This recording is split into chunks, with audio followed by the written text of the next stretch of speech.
Well,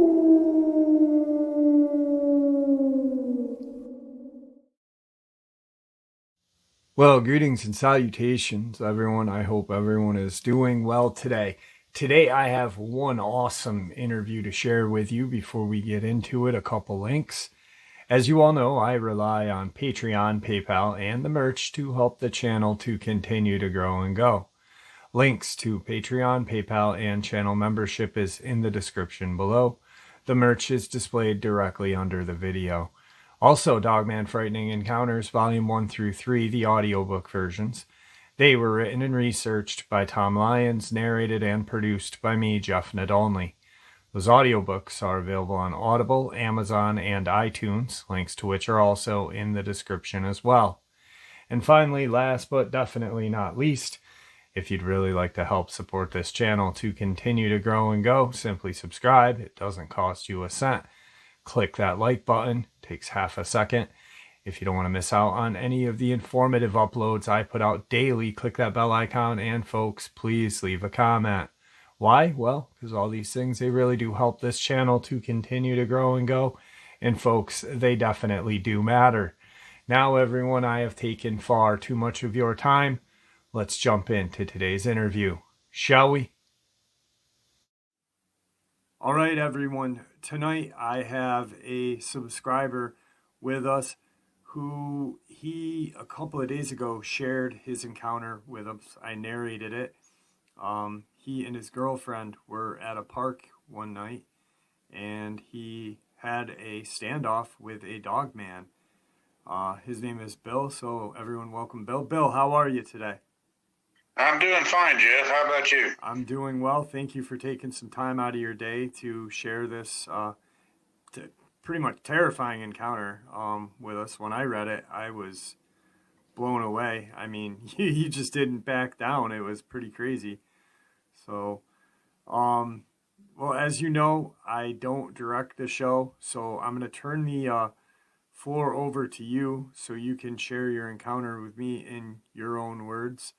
And if I find any, if I have any questions that I feel pertinent, I may ask, but usually I just don't interrupt. Okay. All right. The floor is yours, my friend. Okay. Well, this happened in the late 90s, probably 96 or 7. I had just got back from, I just gotten out of the Army. I had just retired. And it wasn't too long that I had been back from Desert Storm. I had met this young lady, and we hit it off pretty good. And so one day we decided that, one night actually, we decided we were going to go for a ride. And I took her out to this park that's 10 or 15 miles north of Omaha. And this park was known for its paranormal activity. They'd had orbs seen out there. There's been a lot of dead bodies found out there, and but we weren't really believing that. So we decided to go out there and just spend some time together, have some alone time.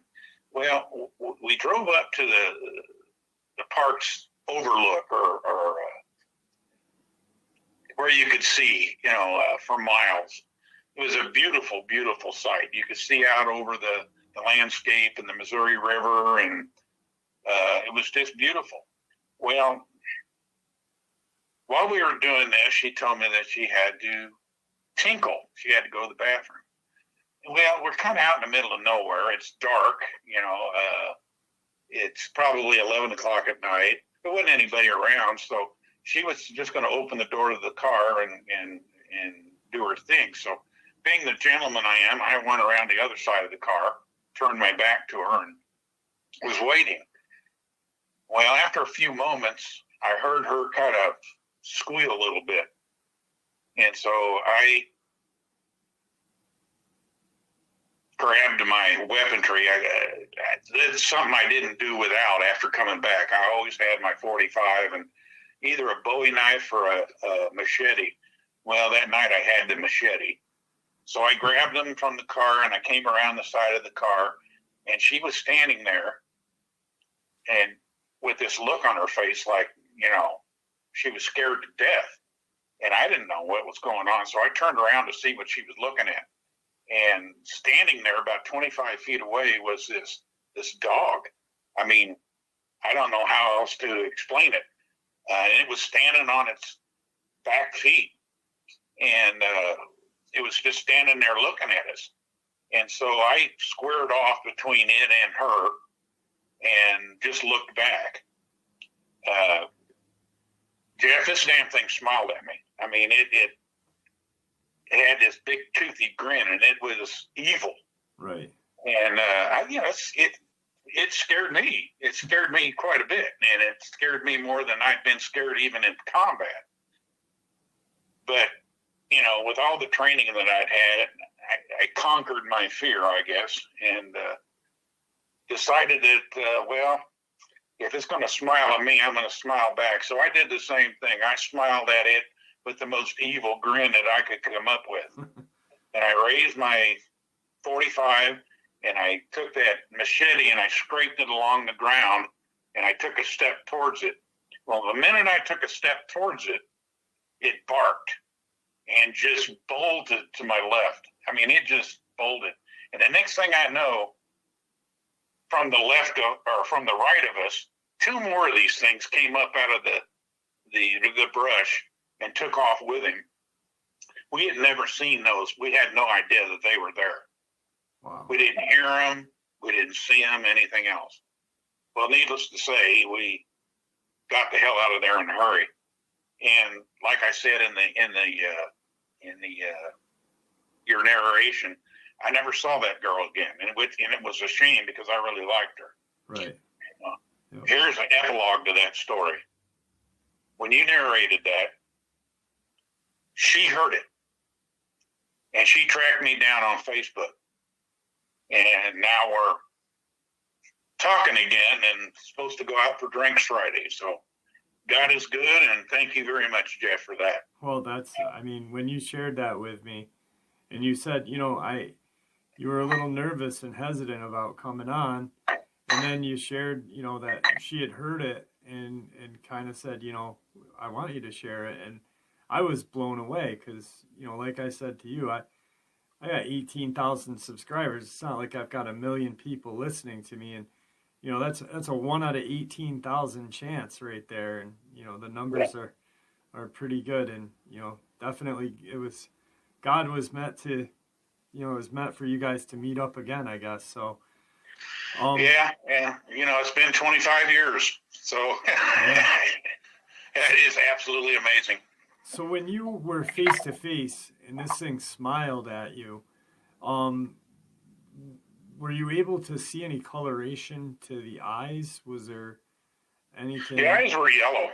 Okay. Were they kind of amber, kind of an amber color? Okay. All right. Were they the glowing kind, like everyone describes, or was it? No. They were just from the moon. We had a full moon that night, and just from the moonlight, they kind of, you could see it glinted yellow. I couldn't tell you exactly what color the fur was, though. It was dark enough for that. The moon was behind me, so I didn't really get to see any kind of a color. Okay. And to tell you the truth, I was looking at his face and then his eyes. I never even saw its hands or anything else. I know that the arms were long. It was kind of hunched over. So, it was possibly as tall as I was when it was hunched over, but I really don't have any idea how tall it would have been if it had stood up. Probably, 6'8", 6'9". It was, and it wasn't really all that massive. Right. It looked like a dog. Okay, it didn't have the big chest or anything. Though, when it did stand up, it looked like the upper torso was more along the lines of a human than a dog. Okay. Now it was a dark color. That's all I could tell you. Right. Yeah. The other two, when they came out, were they running bipedally as well? No, they were on the ground. Oh wow. They were on all fours. As a matter of fact, after that first one took off, it dropped down to all fours too. Okay. Wow. like I said, it really looked like a dog. Yeah. Now, I can't. It was kind of, the face was kind of a cross between a shepherd and a Doberman. Okay. It wasn't really either one of them. It was, I don't know, it looked like a shepherd and a Doberman got together and had a baby, you know. Yeah. What else can I say? No, I understand what you're saying, because my encounter doesn't fit the atypical Arnold Schwarzenegger looking Dogman. Mine was not scrawny, but not huge like everyone says, and it was kind of awkward, looking. It was more awkward looking than, I was scared shitless when I saw it, but it just didn't make sense to my mind, Right. So, me either. Yeah. What in God's name ever possessed me to take a step forward? I don't know. But like I said in the narration, we had nowhere to go. Our backs were against a drop off, which was at least 100 feet. Right. And to the left, well, there was really nowhere to go because it's a lookout. This thing peninsula's out on this big drop offs all around us. Kind of like the only your way we could atypical go was lover's lane. forward, and he was there. So right. So, kind of like your atypical lover's lane kind of thing. You're stuck up on, you're trapped up there. There's only one way to go, and that's the way you came. And this thing knew it. Huh. So that's why I had no idea those other two were there. From the looks of this thing, he wasn't all that big compared to what I've heard before. Right. And I wouldn't think that anything with any intelligence would take on something that was his same size. And I'm saying this thing, okay, he wasn't really tiny. He was probably my size, and I'm 6 foot and 210. So I would say it was probably 210, 250 at the most. It wasn't all that big. Right. So I don't know whether it was just a scout, a young one. I don't know. But all I know is when I took a step forward with that gun and that machete, it decided to leave. Yeah. Well, I think you hit the nail on the head when you said, anything with intelligence, you obviously, they know, we've heard many times that they know what a firearm is. Oh, yeah. You've got a firearm and you've got a rather large blade with you. So, it was probably, I don't know if it kind of didn't feel safe, or could rely on the other two with it. Maybe it was a juvenile. Maybe there were 3 juveniles just, out for a night or whatever. After all these years, that's kind of what I was thinking. I was thinking they were young, and they decided that this may not be a fun game to play. Yeah, so, yeah, most definitely. Because I was back in the day, I was a force to be reckoned with, and I don't know. He probably could have tore the shit out of me, but I just smiled and stepped forward, and I guess that was enough. Right.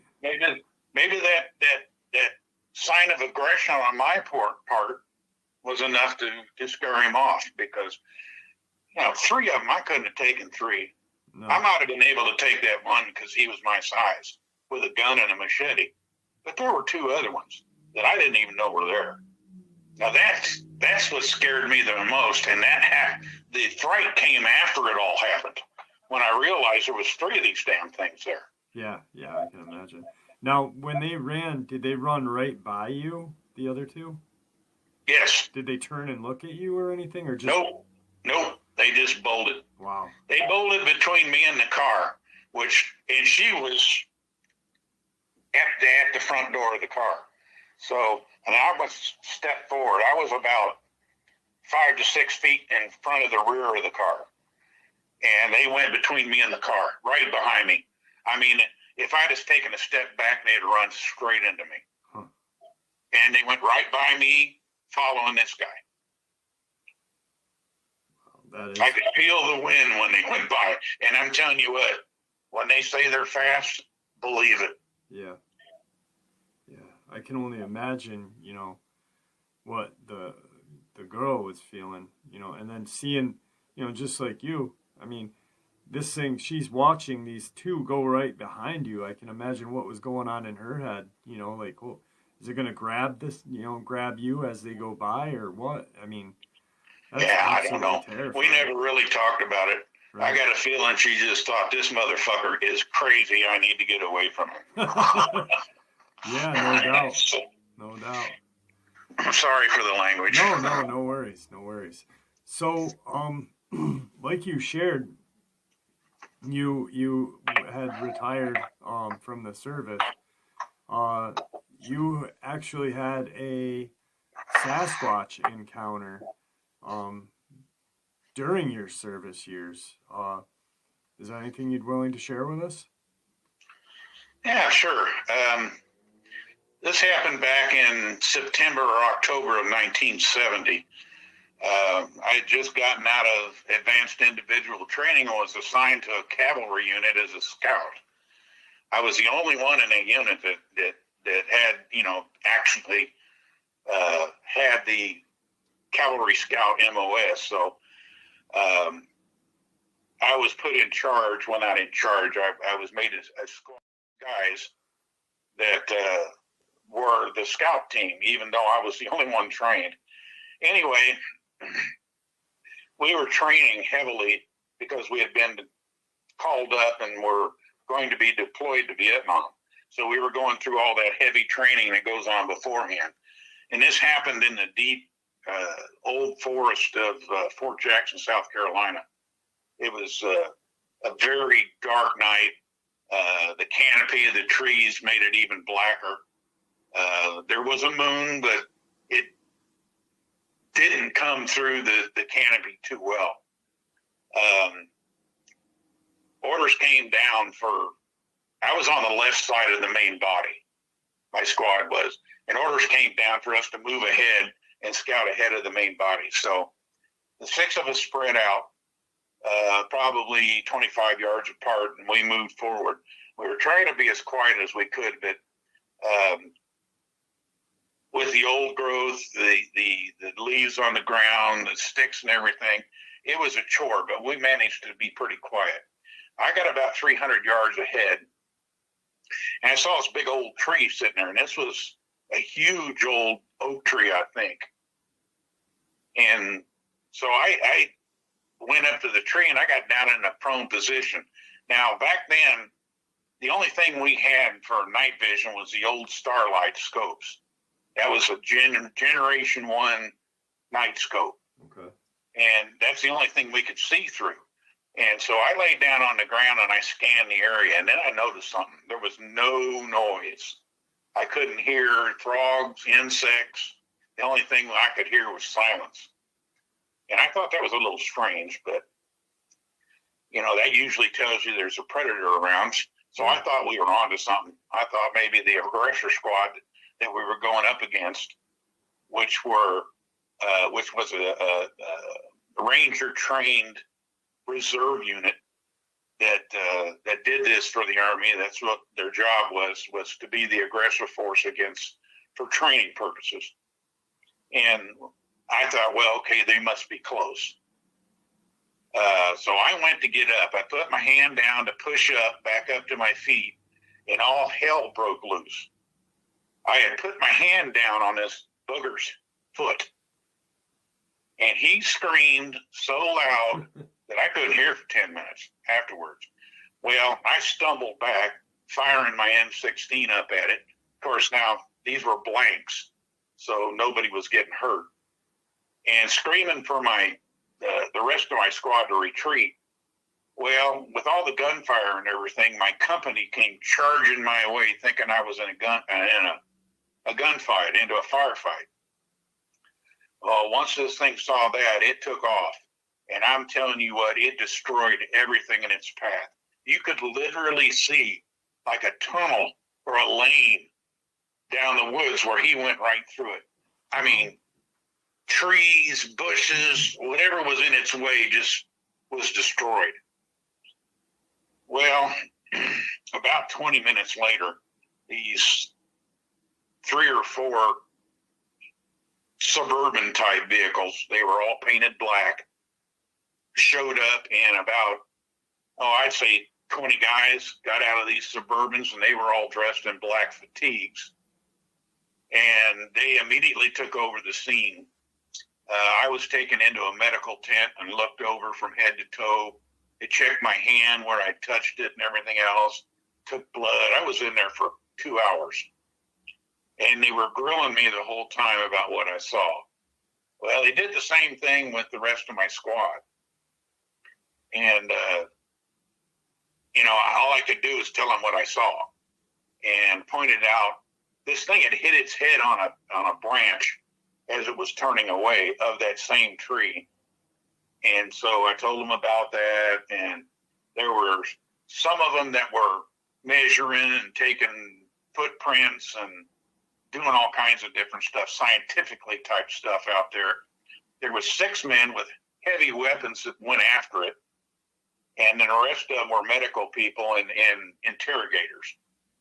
Well, they finally let me out of there, and I was told point blank, don't ever tell anybody about this. Well, I'm figuring that was 50 years ago, and I think I'm pretty safe. So there's that story. Now, I was told later on that night after we got back to our barracks by my platoon sergeant, when I asked him, what did they find? What was that thing? And he said, well, nobody knows for sure, but the guys did tell me that it was 8 feet, 11 inches tall, and they were estimating that it went anywhere between 900 to 1,000 pounds. And I thought, holy mother of God, what the hell was that? So after a while, it dawned on me what it was, because I'd seen the Patterson-Gimlin film when I was young, but I'd gotten away from that. And it just struck me. I said, holy crap, it was a Sasquatch. It was Bigfoot. I don't like that name. I call him Sasquatch now, but at the time it was a Bigfoot. Right. And that's pretty much it. After that, I kept my mouth shut and never told anybody about it until I wrote it on the Bigfoot Outlaws website. And that's the only other place that I told that story. So. Huh. Yeah, definitely. I mean, definitely a terrifying encounter, touching a Sasquatch's foot. I can only imagine. And then 2 hours of kind of interrogation. I mean, wow. I can only imagine what you were thinking during that time. Yeah. Well, I wanted to know too, but they wouldn't give me any answers. So right. I think they knew what it was. I think they encountered it before, or they wouldn't have got there that fast. Right. So what can you say? I got to see its outline because, like I said, it was pitch black out there. Right. I couldn't tell you the color of its skin or what its face looked like or anything. All I know is that when I put my hand down, I thought I was putting my hand down on that moss that grows on the trees. Yeah. Especially down by the roots. That's what I thought I put my hand on until the thing hollered. And I thought, holy, and it yanked its foot away. And I thought, Jesus. Yeah, I mean, by God, what do you make out of that? Yeah, it was definitely a Sherman moment. Well, you and I have talked for a little bit prior to the interview. I hope you don't find it disrespectful or anything to me to bring this up, but you were in Vietnam, and I appreciate your service for this great country, Desert Storm. We started talking a little bit, and you had a run-in with the rock apes, silhouettes almost like the Sasquatch kind of. Can you kind of share the what you told me about the height and stuff, because I agreed with you on a lot of the things that I've heard myself. Okay, we never really got a good look at these things because it was night. It was nighttime, and nighttime in the Vietnam jungle is like Fort Jackson. It was pitch black. Uh-huh. All we could see was the outline of these things as they came at us, and they were about 5 to 6 feet tall. I mean, there was a variance in size between. Like I said, there was about a dozen of these things, and they were charging at us. So all we really saw was the outlines. They were 5 to 6 feet tall, maybe 250, 300 pounds. They wouldn't go down with rifle fire, with M16 fire. They were just too dense. Their muscles, they were tremendously strong. So their muscle mass was too much. And I don't know, they just wouldn't go down. So we ended up using grenades and stuff like that. And in the flash of the grenades, you could see just flashes of their face, and they were definitely ape-like. There was no human look to them whatsoever. Right. You could see their big chests, and their arms were the size of watermelons. I mean, for something that big, these were just overpumped. They were just huge. Right. I mean, muscle mass wise. No, and that's about all I can tell you about them. When they ran at you, were they making noise? Were they hollering at you, or like? Oh yeah, they were screaming. Did they sound like your atypical gorilla or monkey sound? More like a chimp. Okay. Maybe a little lower pitch. I mean, a little lower in the voice, you know. Yeah. But they sounded like chimps. Yeah. And they were really screeching. They were actually screeching at us. They were trying to scare us, and they were doing a good job. Yeah.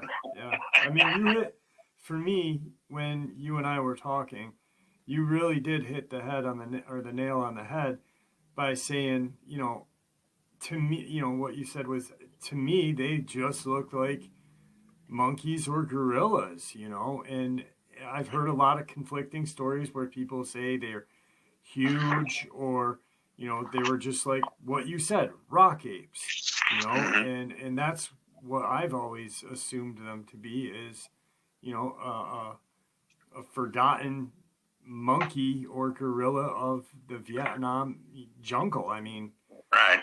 It's a they kind of got their name because they used to throw these great big rocks at vehicles and at people. And I mean, when I'm talking great big rocks, I'm talking about boulders that are 4 feet across, you know, the size of, I don't know, a wrecking ball. I mean, they're just huge rocks, and they pick them up over their heads and could throw them at you. And they could throw them a ways. So these things were tremendously strong, but they weren't really that big. Like I said, the biggest one I saw was probably 6 foot. Wow. That is truly amazing. The guys used to shoot at them with M16s, and then they'd take a step back and they'd pick up another rock and throw it at you. It was like there was no effect whatsoever with the M16 rounds. It took the 50 cal machine guns to chase them off. So right. That's all I can tell you about them. Other than that one time at night, the stories about shooting at them while they're throwing rocks, that was just a story that I heard from another vet. Right. That had encountered them during the day. Yeah. I mean, I just think it's fascinating that you actually had a run-in with these, you know, elusive creatures that, you know, so many people say don't exist, but, you know, there's too many stories from vets with nothing to lose and nothing to gain to share a story like that, you know. It was just a fact if you were over there for any time. Right.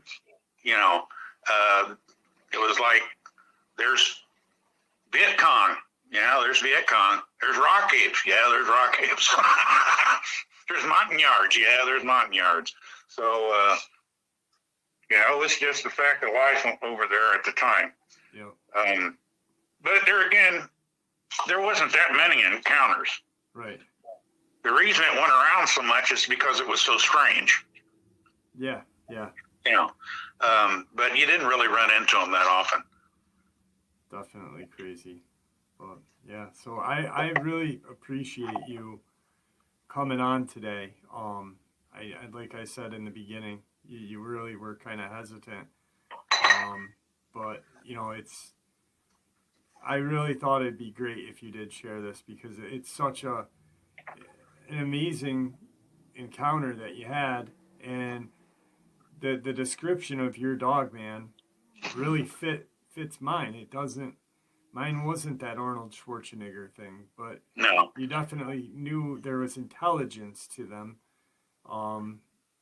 So I appreciate it. And it's truly amazing that she reached out, that she was listening to this channel and reached out and found you too. I mean, isn't it though? Yeah. God is good. Yeah, definitely. So, well, don't hang up after we end the interview, because I'd like to talk to you for a few minutes after. But is there anything that you'd like to say to the other subscribers out there? Well, the only thing I'd have to say is to keep your minds open, because there are things out there that people, that the science just will not acknowledge. So just keep an open mind, keep your head on a swivel when you're out in the woods, and keep in mind that these things might be around, and I think you'll be okay. Absolutely. Bill, it was great having you on, and I appreciate it.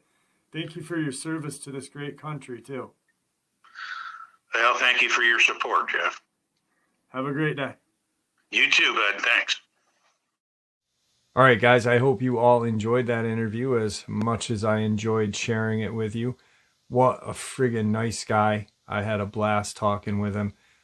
His experience is just really something to, it really gets you thinking, about everything. Anyway, guys, thanks for supporting the channel. Your support is what makes the channel special and what continues to make it grow and go. I truly appreciate all of your support. Believe that. Everyone, I hope you all stay safe, happy, healthy, and ever vigilant, keeping an eye on our children, our pets, our family, and friends. These creatures are real. They're out there. They are dangerous. Share this information with the people you love and care about, and it may just help save their lives someday.